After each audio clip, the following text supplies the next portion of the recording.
Good morning, guys. Good morning. First off, thank you to Anthony, Nikki, and everybody for having us attend.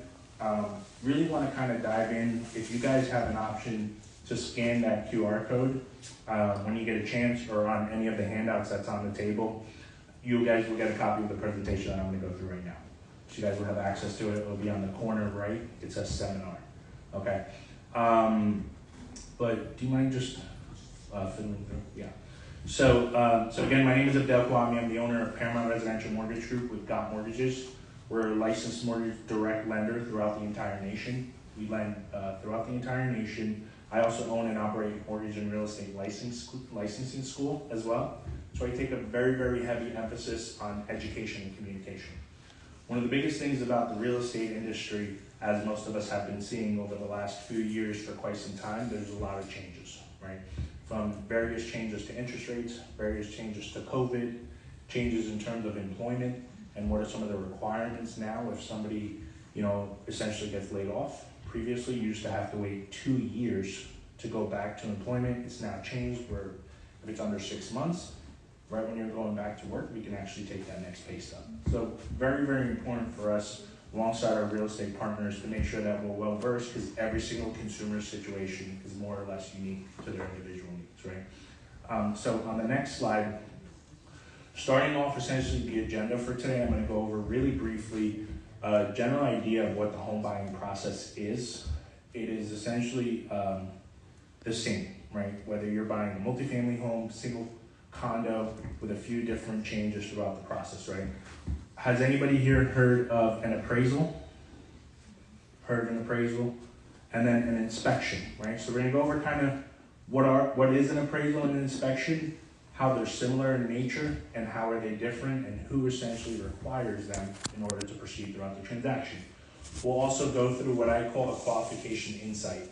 More or less every single institution, my favorite thing that I call them is the 4 C's, where a consumer gets qualified. We'll go over that in detail.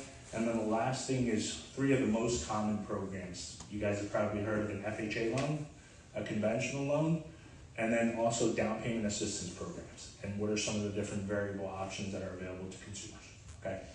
On the next slide is, on my table, you guys will also see something I call the loanopoly board. It's one of my favorite things I love giving out to clients because it truly sets the expectation as to what the steps to the home buying process is, okay? And number one, for our realtors in the room, what's the first thing a client wants to do before they even talk to you guys? Pre-approval. Get a pre-approval, right? The benefit of a pre-approval is to essentially help you establish your individual specific budget. What you're qualified for, what are the various different avenues if you have. We're gonna have our foreclosure and bankruptcy specialist come up. If you had a foreclosure or bankruptcy, let's say 4 years ago, what specific program would you be eligible for? What program would you not be eligible for? All that is essentially highlighted during the pre-approval stage. A lot of my consultations with the clients will do it either on Zoom or on the phone, going over their specific needs as to what they're qualified for, what's their down payment, what are they specifically looking for, right? Anything that's residential is a 1 to 4 unit home. Anything more is considered commercial, which we have various outlets for as well. After you get pre-approved, now the fun part, shopping for a home. Now when we're shopping for a home, we also want to make sure that we're, not having our realtors running around like crazy, right? They all love to do, right, guys? But also really getting a firm understanding of what are we looking for. Multifamily home, great. Are we going 1 to 4 unit, 2 to 4 unit? Okay. Now, there are actually some changes that just occurred. Some of you guys heard with a conventional loan, you can now put 5% down for 2 to 4 unit. That's gonna change a lot of different dynamics. I think we'll start seeing a little bit more inventory come out too. Previously, a two unit home for a conventional mortgage, you used to have to put 15% down. Now it's 5%, which is a very, very big change. And then also you used to have to put 25% down for a conventional mortgage. Yes? So say you have a residential home, Mm-hmm. and you're gonna go into investment. Mm-hmm. You could still have, say like an FHA or conventional? Great question. So for those of us who are on Zoom, they can hear me on Zoom, right? Okay, cool. So the, I'm sorry, your name? Shona. So the question is if you own a property already, essentially FHA, and you're now looking to buy your next property as an investment property, what do you do, right, essentially? So first of all, congratulations on buying your first home, if you have a home as an FHA loan. As long as you've lived in the home for a minimum of a year, and if you're planning on moving out of the home, renting that specific home, and moving into a 2 to 4 unit home, you could put 5% down. If you're planning on staying in the home and then buying an investment property, then it's 25% down for 2 to 4 unit homes. So great question, I'm glad you brought that up because I didn't mention it. The changes of the 5% down for conventional must be owner occupied. You must live in at least one of the dwellings and then have the other one rented out, okay? Now, on the flip side, some people, let's say your first mortgage is conventional and you now want to go and buy a next property and move in, you can actually get an FHA loan. A lot of people don't know that. A lot of people assume that FHA is specifically for a first-time home buyer. It is not. Many people who usually take advantage of an FHA loan are first-time home buyer. But an FHA loan, we'll dive into it later, but it's called a Federal Housing Administration loan, not a first-time home buyer loan. Has the same acronyms, right, or abbreviations, but it doesn't, right? So the fun part, we're searching for a home. We found the right house. It checks off our specifications. I would have gone over the monthly payments with you guys because that's a big one now. Would have gone over what you need for your cash to close. We place the offer goes out, the offer gets accepted. I could sit here for hours and talk about strategies on what we do to get our offers accepted, but we'll save that for a different day. Then we'll go through attorney review with our lovely attorneys and make sure we go through all the different options. Attorney review is essentially a typical process. Once your offer gets accepted, the buyer's attorney and the seller's attorney, if there is one, is essentially going over hyper details of the transaction itself, right? They're going through, on the contract, you may say that you want to close in 30 days, but the seller may need to find a home. So sometimes there's changes within the contracts where there's what's called a home sale contingency. So now there's a little bit of flexibility, which both parties have to agree to, right? And things on that nature, right? I'm sure I'm leaving out a lot of that, but I'm sure our trusted attorney will go over more or less in detail what the attorney review process entails, right? We go through that. Now the inspection, the appraisal, which I'll cover on the next slide, we'll go over. We'll process our documents, get the underwriting approval, and continue on. So the next slide, what we'll see is, you guys remember I was saying the qualification insight.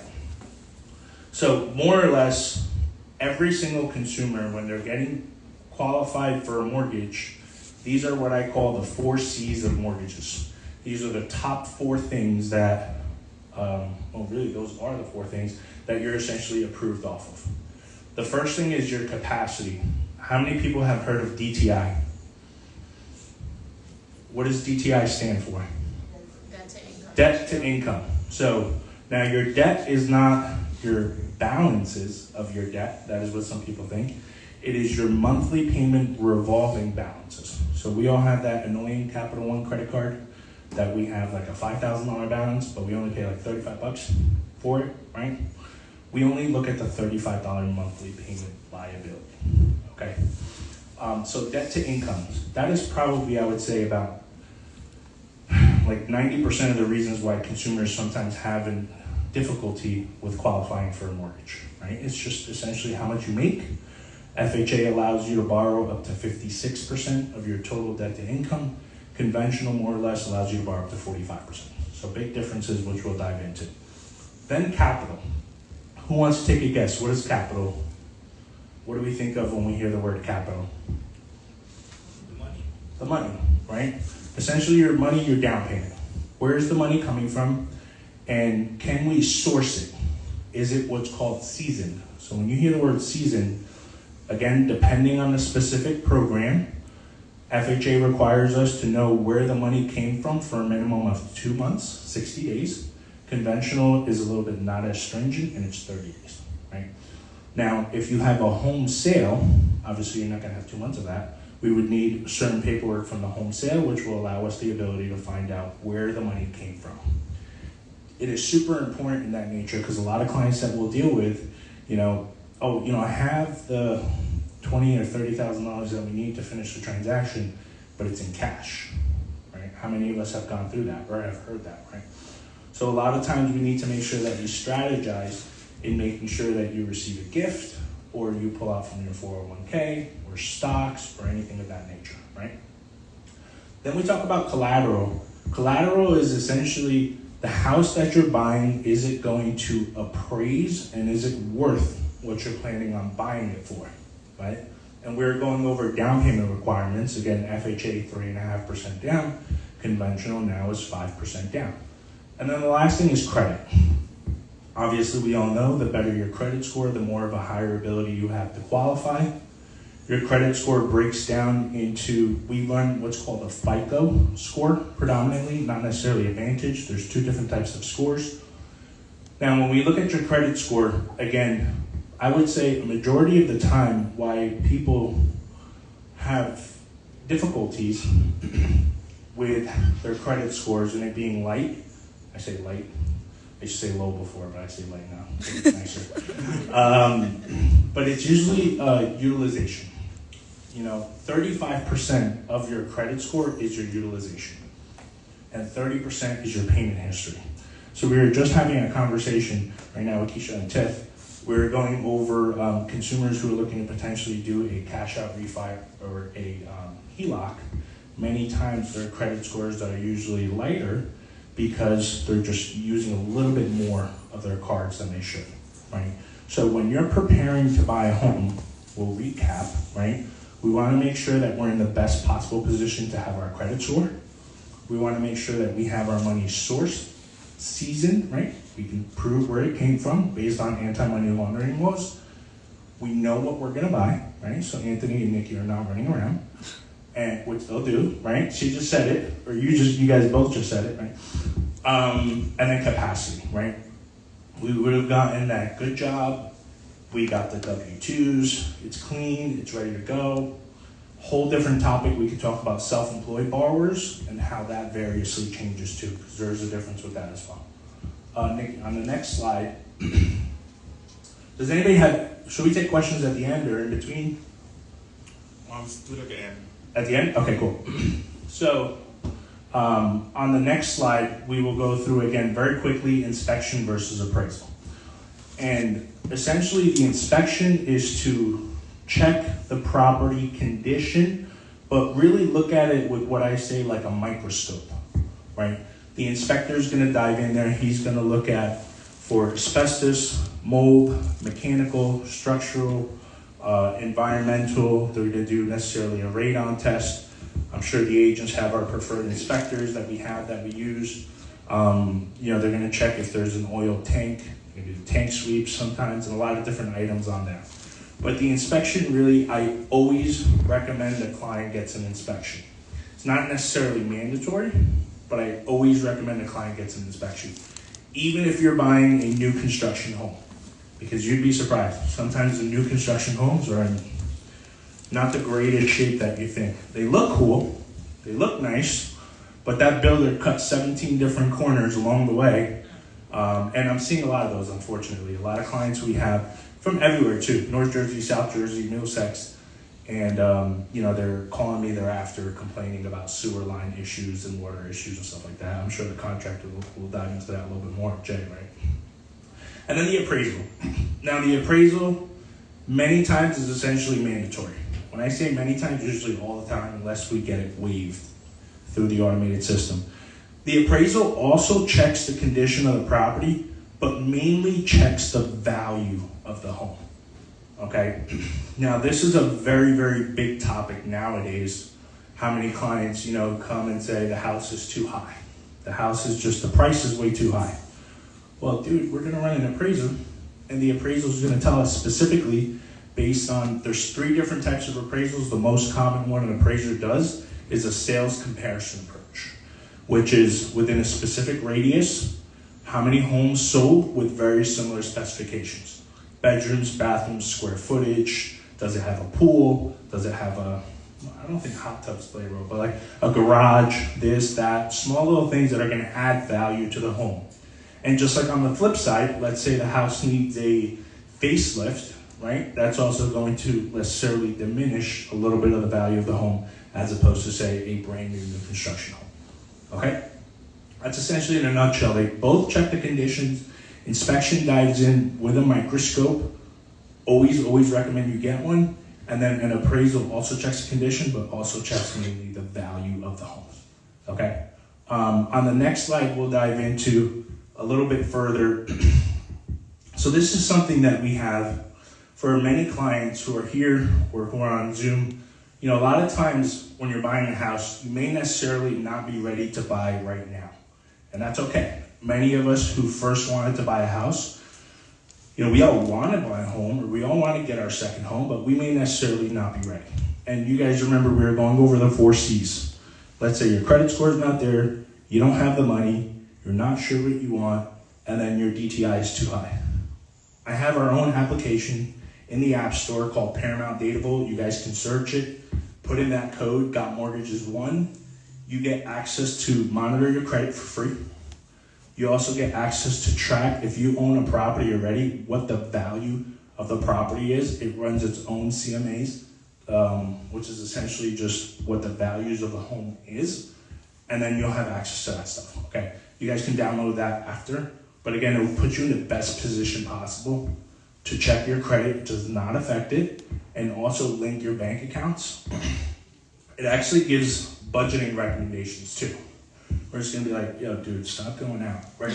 I don't think it dives in that deep, but it'll tell you how much you're spending on shopping, how much you're spending on dining, and stuff like that. So really, really good tools that if you're not ready to buy now, at least it'll give you the tips of what you should be doing, okay? And then on the next slide, we'll go through really quickly FHA loan versus conventional. So I said it quickly, FHA is not first-time home buyer.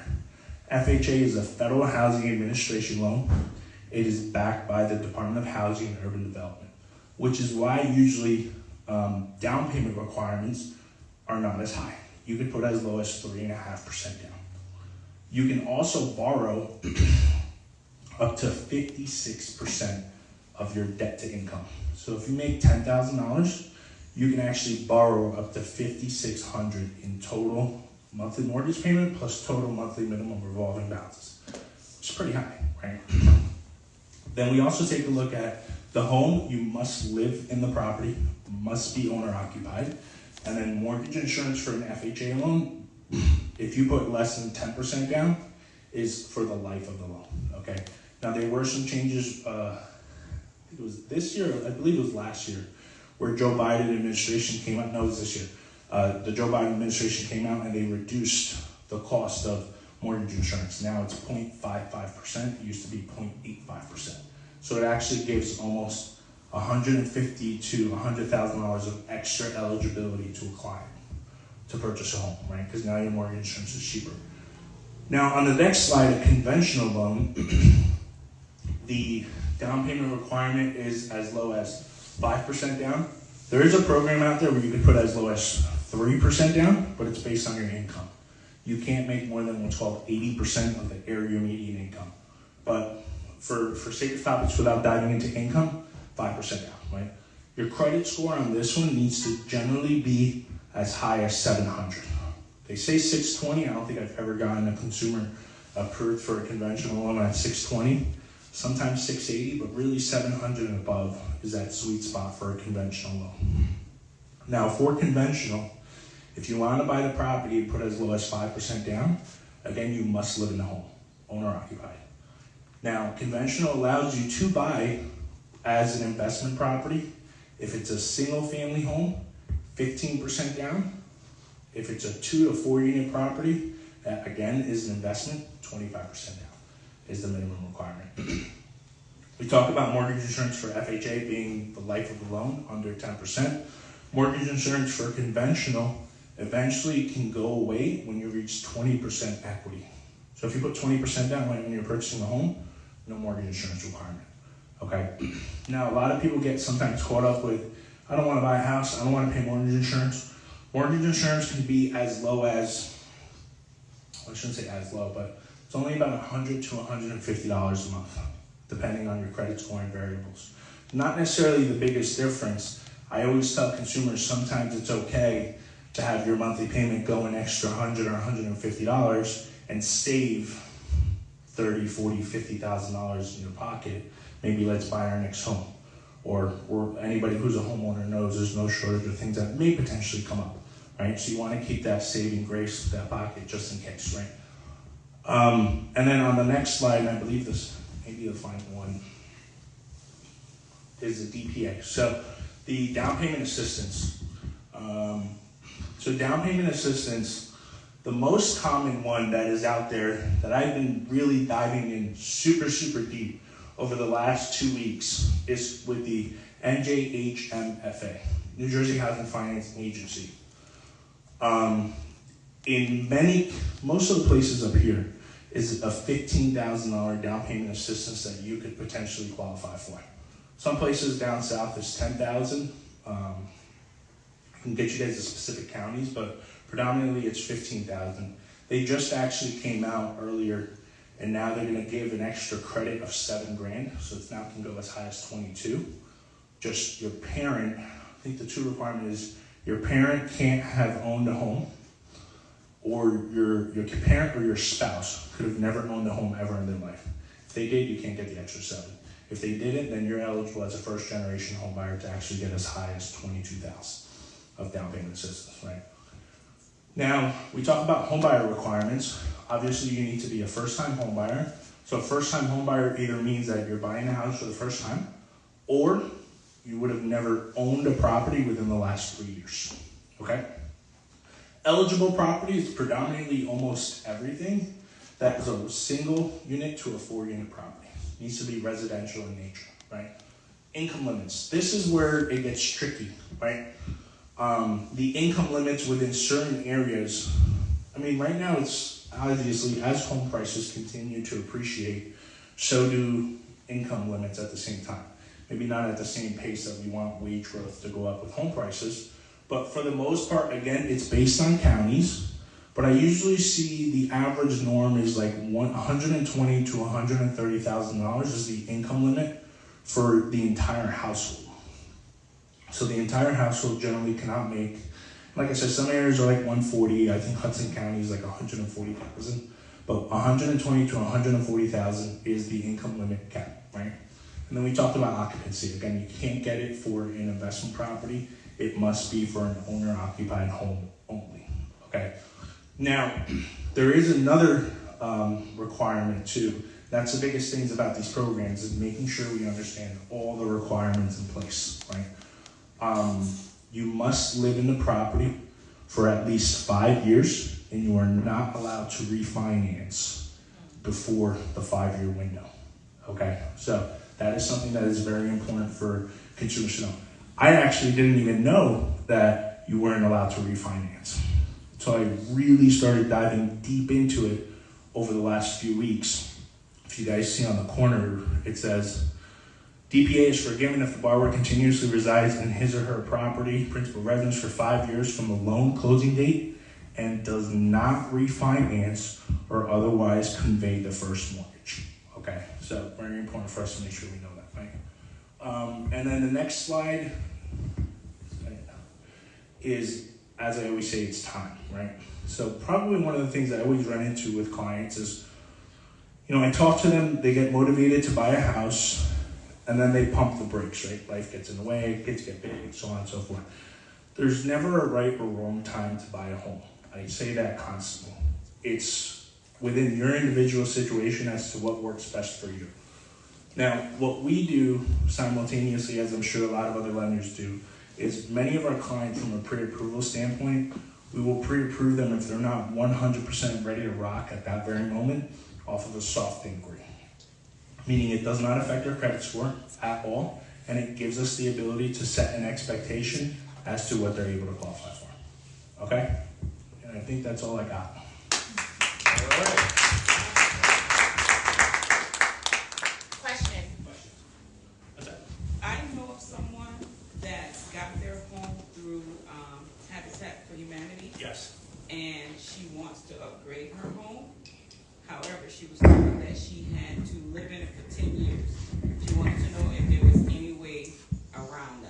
She's only been in it for 5.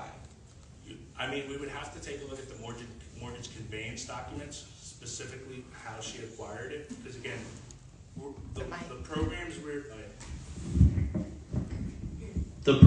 we're talking about were the standard FHA, conventional, or DPAs, right?